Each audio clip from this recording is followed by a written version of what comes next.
Welcome to another of these deep dives into the laser diode world. Up to now I've been testing 5 watt, 10 watt and 20 watt diode laser heads. The 20 watt diode laser head was interesting, showed lots of potential, but it was a flawed head. There was something wrong with the head itself. Fortunately, I didn't buy the head. It was a pre-used head, pre-tested head that came from CloudRay. And something was not right with that head and it performed pretty badly and we had to stop the tests. Although I've played a lot with fibre lasers, my favourite laser is still the CO2 laser because it can do so much more than the other lasers. A CO2 laser is a jack of all trades laser. It doesn't necessarily mark as fast as a fibre laser. It might not do some of the things that a diode laser can do. As the wavelength of light changes, so the capability of the laser system itself changes. And everything that we found out about diode lasers so far says, yes, it's good for doing certain things, a very limited range of materials, but most of the time you have to fiddle in some way to get the laser to cut the material. In other words, you can't cut clear acrylic, for example, but if you put black into the acrylic or colour of some sort into the acrylic, the dye in the acrylic is the thing that converts the energy into heat. This will tend to mark metals, which you can't do with a CO2 laser. So there are swings and roundabouts. There are more powerful lasers around now, and I've decided to spend my own money at the moment to go one stage further. I'm hopeful that this 40 watt laser can be integrated into my CO2 machine with a 5 or 10 minute changeover. If I want to do certain special things that this can do better than the CO2 laser, then I want to be able to swap this over and use this and have a hybrid machine. 10 years ago when I started working with lasers, a K40 was not a diode laser. Diode lasers haven't even been thought of then. The K40 was basically a 30 watt mini desktop CO2 machine. You could buy one of these machines for around about £250 to £300. For £500, this is what I've got today. Now bear in mind, I'm not upgrading. I've got a CO2 machine, which I've got to somehow fix this head onto it, and my goodness me, this is a lump, probably weighs about 2 kilograms. That's why I don't want to go much bigger than K40, because the things start to get really heavy, and they're not really suitable for swinging around fast on a machine like mine. This is what we get for our £500. We get an 8 amp power supply, 24 volts. We get this so-called driver adapter board, and we get some cables, screwdriver, a key. I've got a spare protection window this time, which is good news. Now we've got these screws and this adapter plate with all sorts of holes in there, and that will allow me to fix it to the machine. Now we've got a magnetically retained shield here, so I've got to undo that and then down to 0 there. So there's 8mm of focus adjustment on it. There's also a red cross pointer under there. We've got an air assist nozzle. So I've got a replacement protection window there, and the lens is in there. Now it looks a fairly short focus lens, but the optical focus of that lens is nothing like the intensity focus of the beam.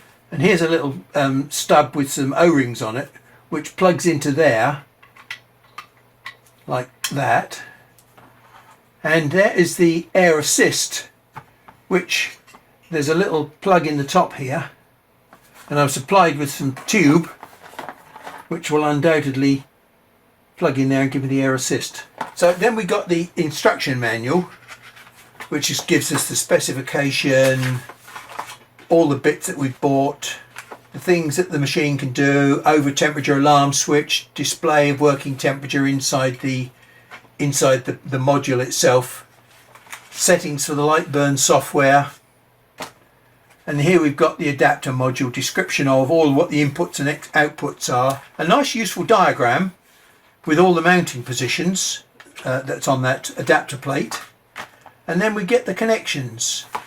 Well, the connections are really not a lot of good to me because I don't have a standard diode laser motherboard. I've got a CO2 driver board which has got a PWM output. And a PWM output is exactly what's required to drive this unit. The only connection that's meaningful on here is this 3-pin connector, and they supply you a cable, not really a very long cable, supply you a cable to get the 3 wires into here. But then you've got all these other connectors on here, and you think to yourself, well, what do they do? To me, this gets very, very overcomplicated. Although there may be all sorts of things that are controlling the X and the Y and the speed and things like that, the actual control of the laser head is very, very simple indeed. You've got 24 volt DC, because this will be a self-sensing input 100 to 240 volt power supply. So it doesn't matter what your electrical supply is, that power supply will adapt to suit. And there we go. So there's our 24 volt supply for that head. So that will actually power the diodes themselves. The diode laser can only do one thing. It's just like this torch. It's either on or it's off. It can't do anything else. There is no power control on the unit itself. The power control comes from doing effectively this, turning it on and off. If I leave it on for a long time, that's continuous 40 watts of energy. So if I get to that stage, 50% on, 50% off, that's half power. And that's how the diode regulates its power. It's not really half power at all. It's 100% power, but on for 50% of the time. It's very simple to control this device. You don't have to regulate the power. All you have to do is from the controller, which is what we've got over here, we have a ground line, which effectively is going to connect into there, because the ground is ground. And then we have a PWM line, and the PWM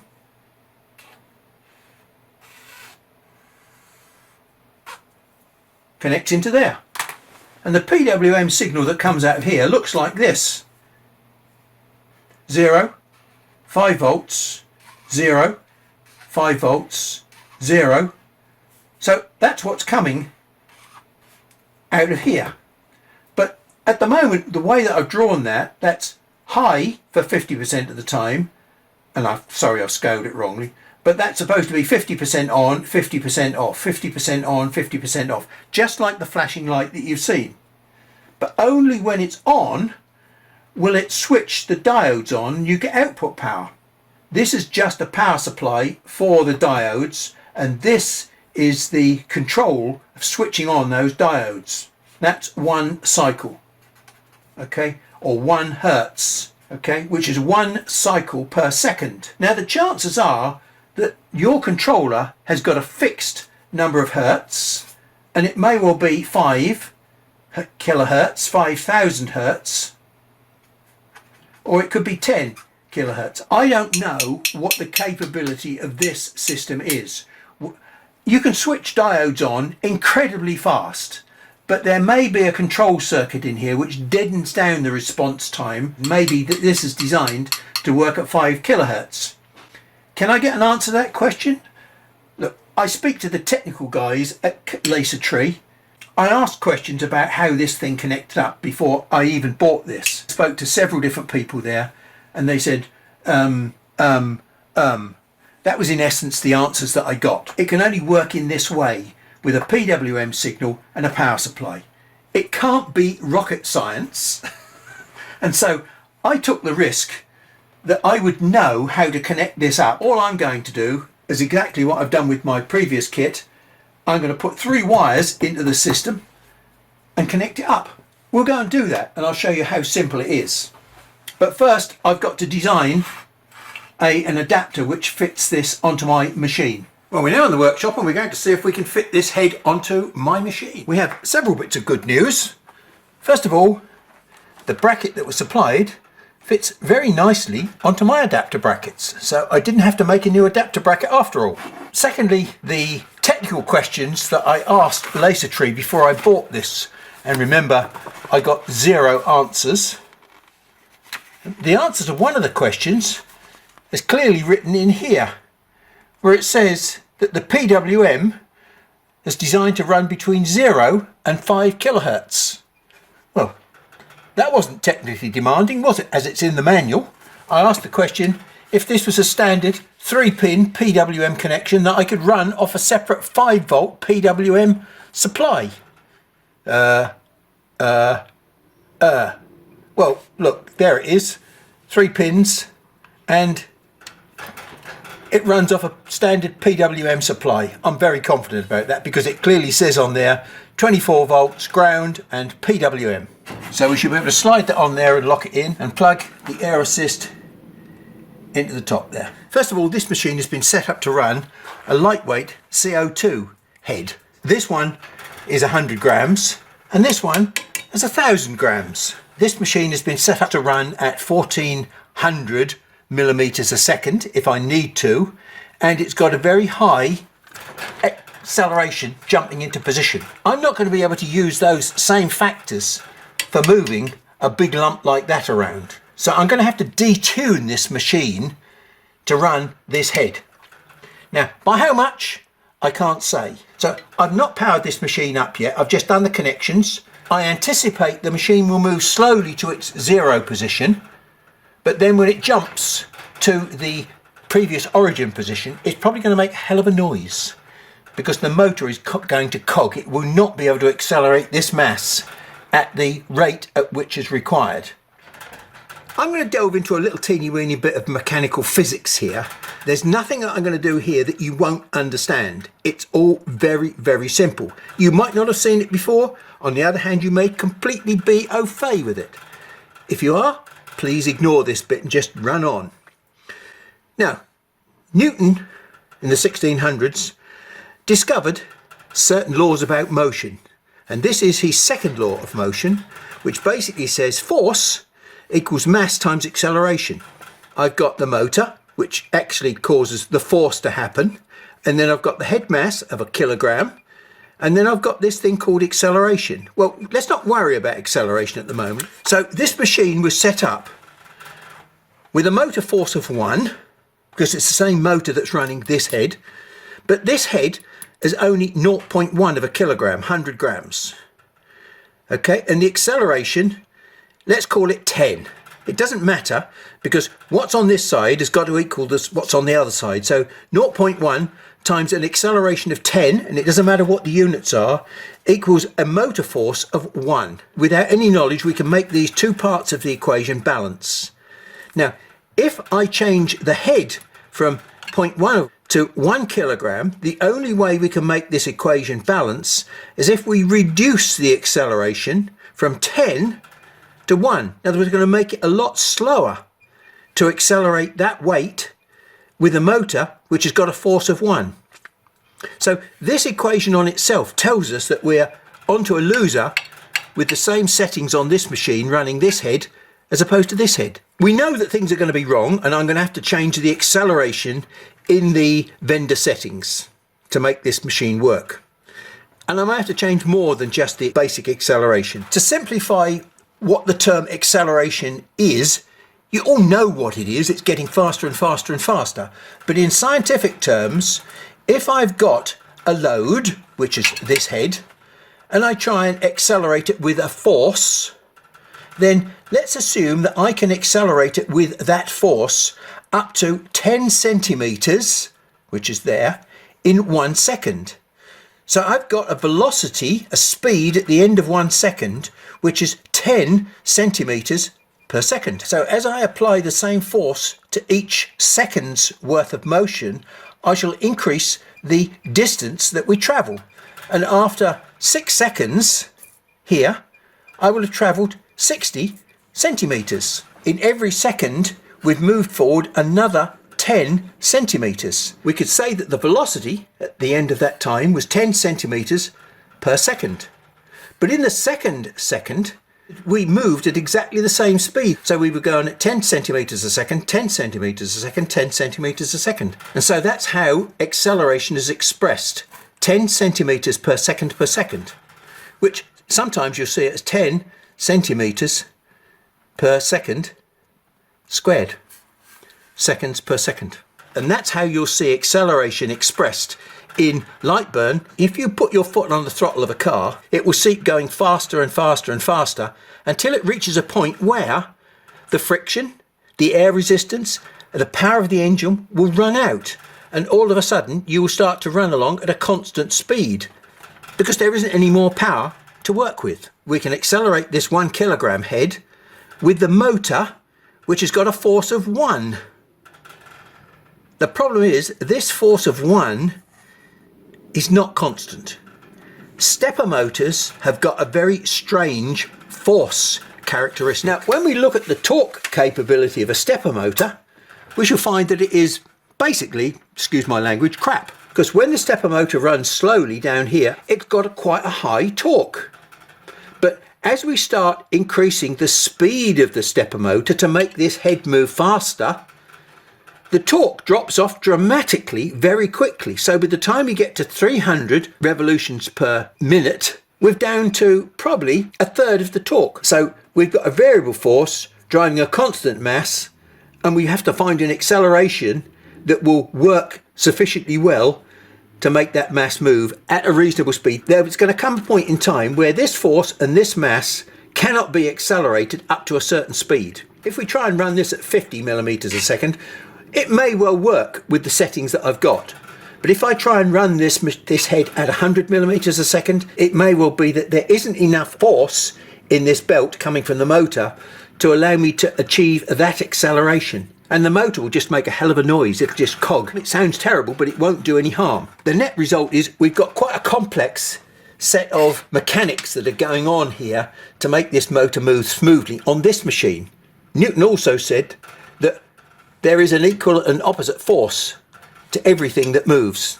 So if this moves at 10 millimeters a second, it's trying to move the machine at 10 millimeters a second in the opposite direction. And we're going to get a lot of machine movement or bending in the frame.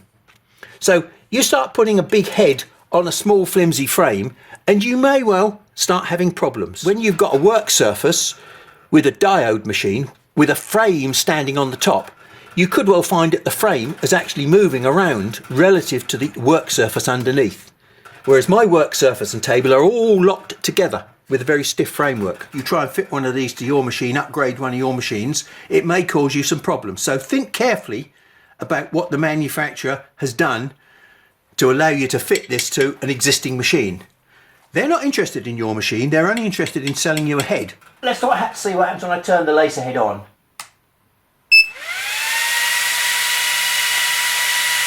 Okay, so that all works.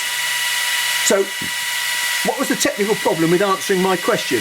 I'm going to turn the head off because I'm now going to turn the machine on and we're going to watch what happens to the head. I don't know where 0 was, where I'd set my origin last. Okay, it's driving to position. Wow! Okay, so that didn't cause it a problem, which is good news. You didn't hear the motor going. So it didn't cog, it didn't lose as it moved to this position here. So we now turn the unit back on again. And we'll find out what happens when we press the pulse button. Wow, that's a pretty big old dot. Let's raise the table a little bit. You can see the table on this machine moves very, very slowly. There we go, a much smaller dot. But first, the first thing I will point out to you is the dot is not on the red line. So it's not exactly well calibrated, is it? And I don't know whether I can adjust the calibration of the red dot in relation to the actual burn spot. I've seen nothing in the instructions that allows me to do that. And I've got to move the head down now. Yeah, the spot is getting smaller. And also the line is getting a bit thinner. So maybe this line and the focus are conjoined in some way. Why don't I try and set the red dot to its optimum focus? Let's try there. That's only, what, 3 or 4 millimeters away from the nozzle. Slightly smaller dot, and I'm now 2 millimeters away from the nozzle. And I would say the dot is getting a little bit bigger now, so let me just have a look at that with my eyeglass. Let's lower the table to put that up to 3 millimeters. I would say that that is about as small as we've been able to get. And that's quite a big dot. Okay, now that's just a dot. That isn't the same as running at speed, because although on wood this looks like a black hole, it may well be that most of the energy is passing through a very small hole right down the centre. Well, after my fairly crude test on wood, where it looked as though the focal distance was 3 millimetres, when I look in the book here, it clearly tells me the working focal length of the K40 laser module is 40 millimetres. Now the question is, where do we measure that 40 millimetres from? Because this little test on cardboard clearly tells me that it's 1, 2, 3, 4, 5, 6, 7, 8, 9, maybe 10, but probably 9 millimetres below the nozzle. So what does that mean? Does that mean to say it's 40 millimetres from the lens, which I can't get at? And under normal circumstances, that shield would be there. And so the reference has got to be from the bottom edge of the shield. And if we take a look, the shield is about 3 millimetres projecting beyond the nozzle. So if I put the shield on, I would probably find that the distance, the working distance, is about 6 millimetres, not 40 millimetres. So what use is the information in the manual? So I'm going to do a little scan test now at 200 millimetres a second, which is going to do 3 or 4 things at once. First of all, will this head move at 200 millimetres a second, or will it go? The other thing that it's going to tell me is whether I've got stable power and what thickness of line I can produce at 200 millimetres a second, because a dot is not the same as a line. The exposure time on a line changes the width of the line. So let's give it a try.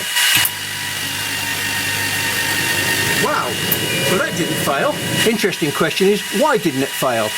Well, the drive pulley on this belt is approximately 20 millimetres diameter, and that gives me a circumference of about 65 millimetres. So every revolution I'm moving 65 millimetres, and at 200 millimetres a second, roughly there's 3 of those in that. So I'm doing roughly 3 revolutions to do 200 millimetres. So I'm doing 3 revs per second, which is equivalent to 180 revolutions per minute. And if we take a look at our torque diagram, I've lost about 1/3 of my torque, but I've not lost enough torque at 200 millimetres per second to make the motor cog. But it has produced a rather strange pattern, as you can see. So let's go and have a look at that under the microscope, and we'll find out A, what's happened to these dots, and B, what's happened to this pattern. Now, at low resolution, we can see several interesting bits of information on this picture. First of all, the scan lines are set 0.5 millimetre pitch apart. So if those lines are 0.2, that means I've got 0.1 on half a line, 0.1 on half a line, and I've got about 0.3 gap in between there. So we can estimate that those lines are about 0.2 wide. Not particularly good when it comes to engraving, because I want to be down at 0.1 for a line thickness, but we are only running at 200 millimetres a second here. I want to get it to go faster than this. The question is, what on earth are all these black bits as opposed to the white bits? I thought maybe it's to do with the variation in the material itself, but remember, this is card, it's a fairly homogeneous material.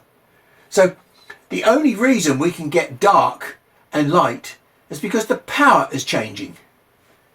And we can see the power is changing here because look, we've got the centre of the beam which is dark,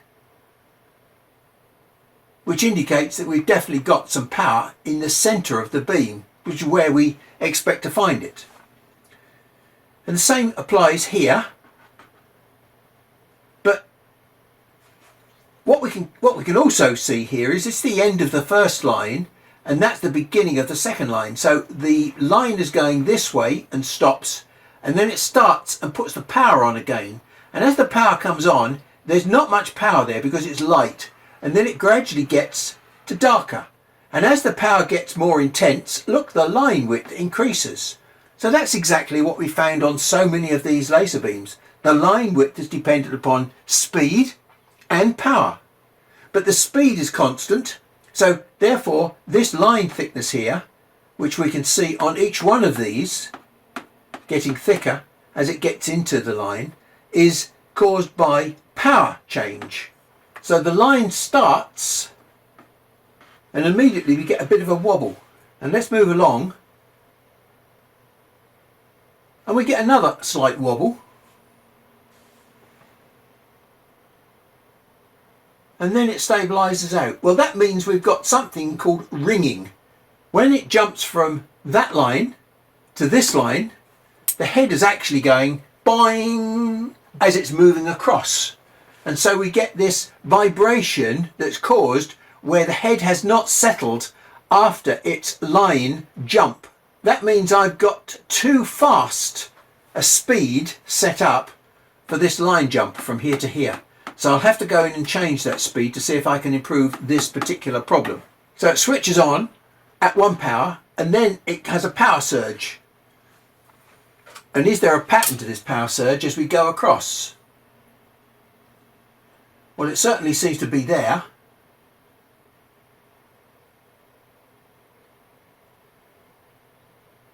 And there. And there. So there's definitely a pattern to that power surge. Well, that's not necessarily good news, because I was hoping that this would produce a much more stable power output. They tell me clearly, that's why they've got the temperature gauge on the front of the unit, that the power is very stable provided I keep it within certain temperature limits.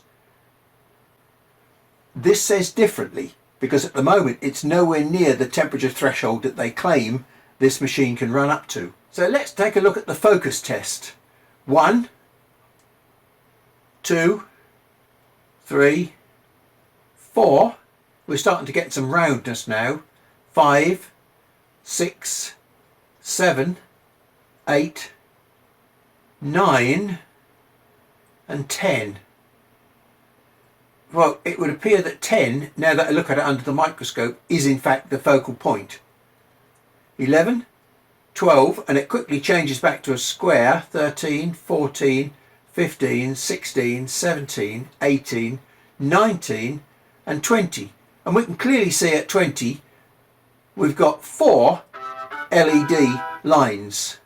Well, this is a 40 watt head, so that's 10, 20, 30, 40 watts, because each one of these lines is caused by 2 diodes. Each diode is 5 watts.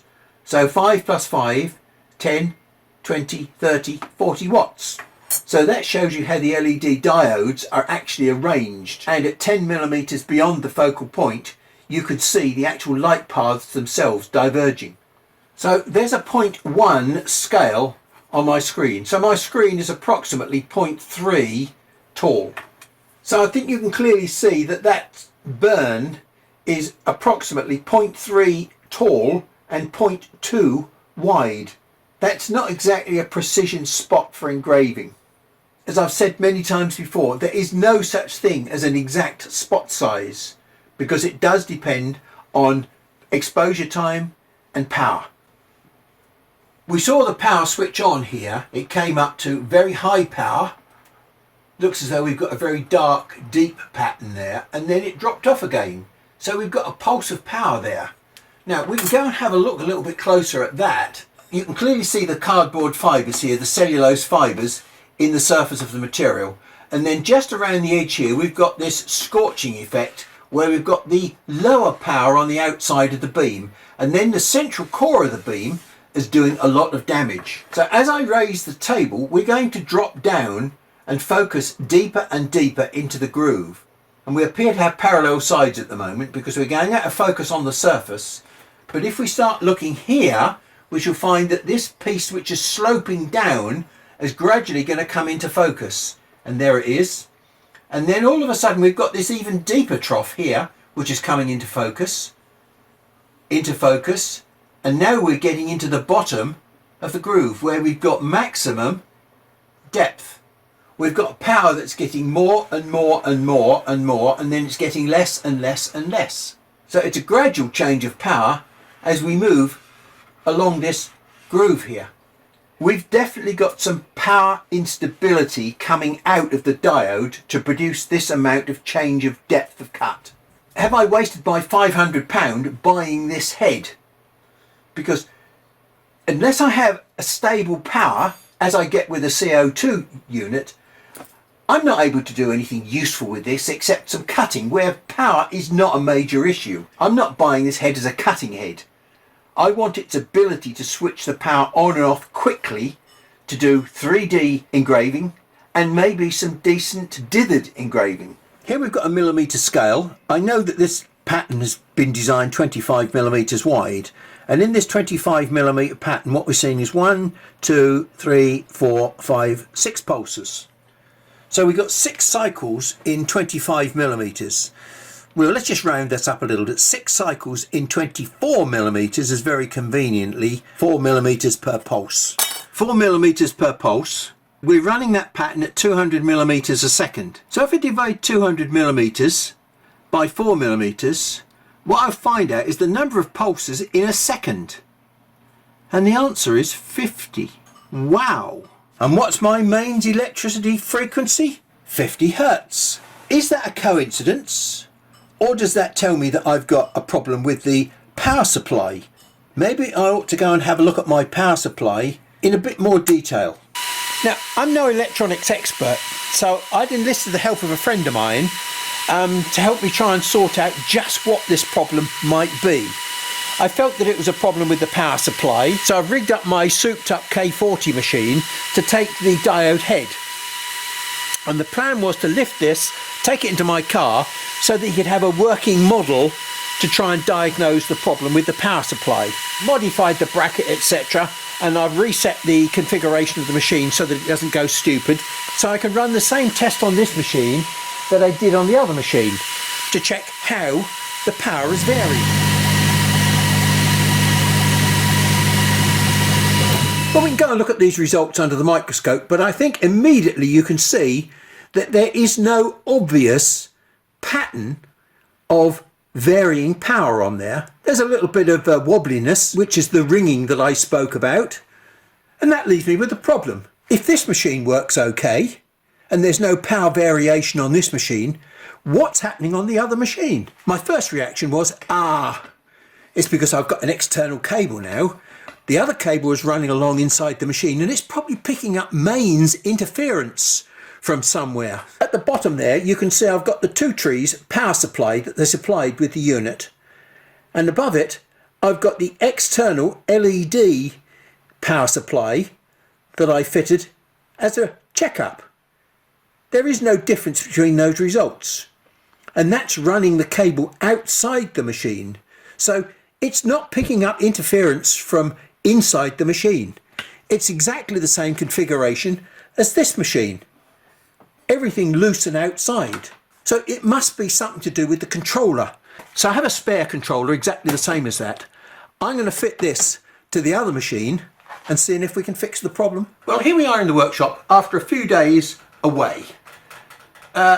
Friends of mine don't understand the idea of retirement, and they throw money at me and get me involved with some of their own projects.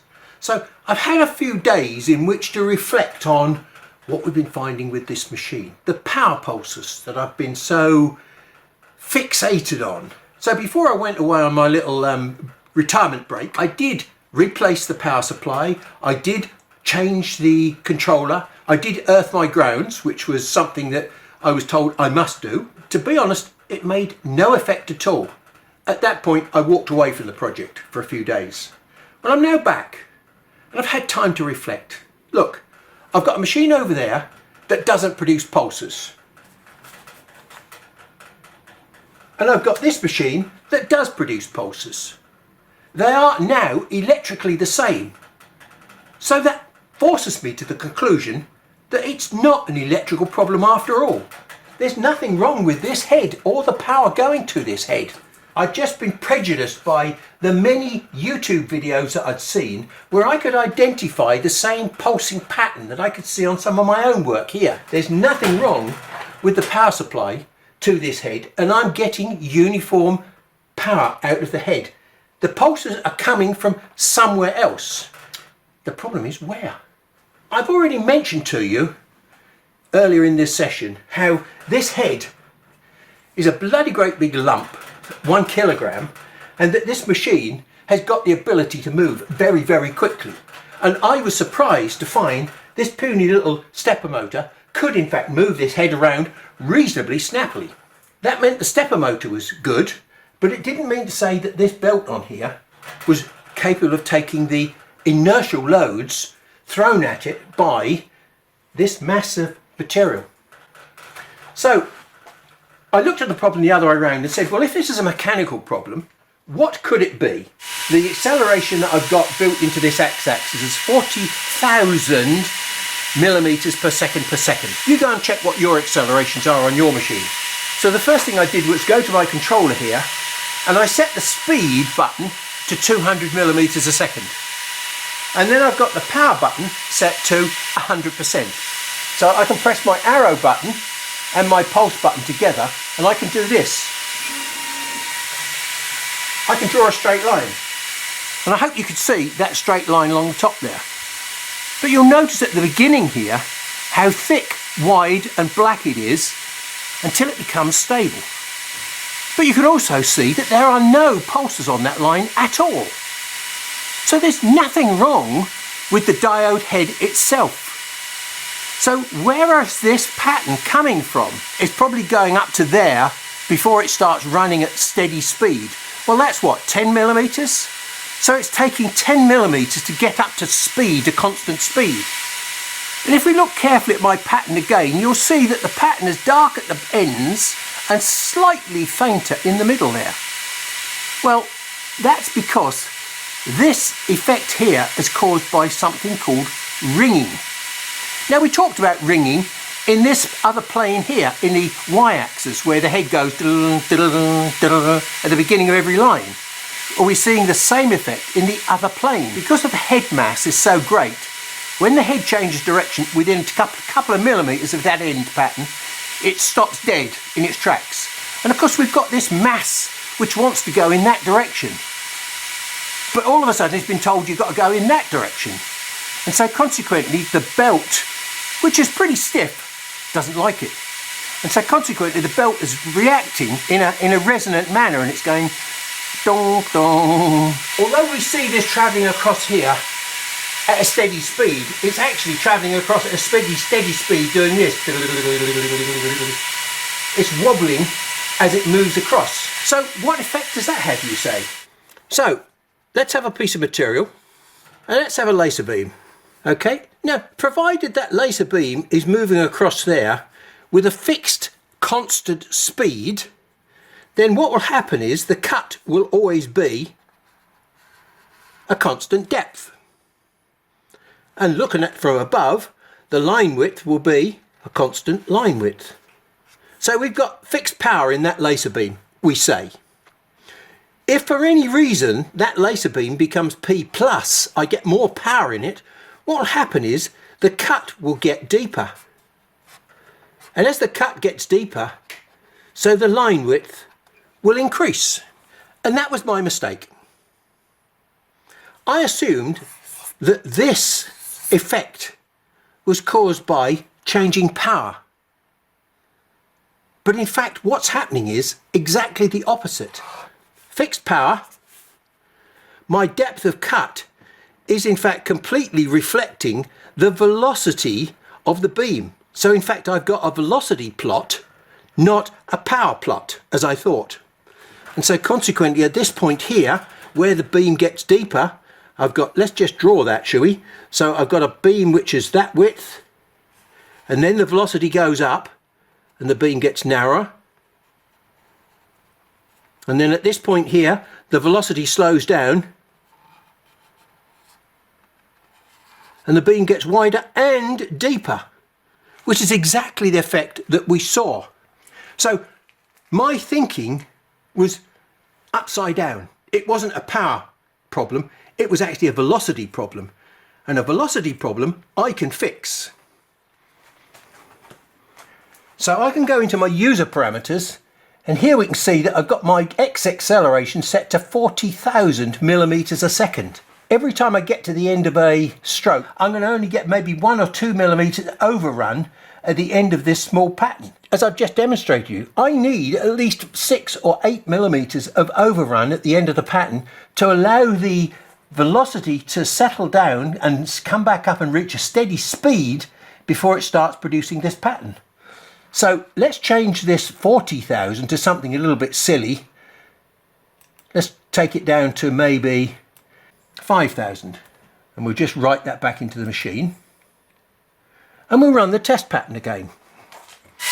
Now, if you watch this time, you'll see that this head no longer goes dit, dit, dit, dit, dit, dit. It probably goes very, very gently. It's still doing it at 200 millimeters a second in the middle there, but it's taking a long time to slow down and a long time to start up. And there we go. My pattern has disappeared. So I wrongly predisposed my opinions to finding pulses in this head.